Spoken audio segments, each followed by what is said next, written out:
Moscow, November 16. TASS. The United States has not received the United Nations mandate on deploying its troops to Syria, Russian Foreign Ministry spokeswoman Maria Zakharova said on Thursday.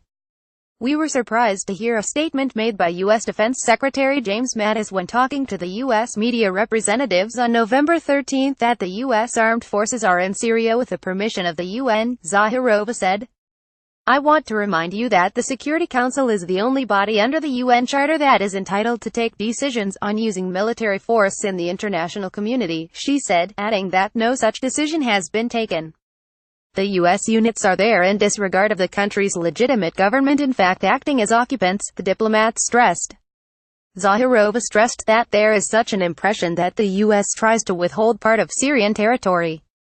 The task, which is again seen as part of this approach, is to achieve the necessary result of settlement by force, she said. We are very concerned by the U.S. attempts to settle in someone's house while they apparently do not bring peace and calm to that house.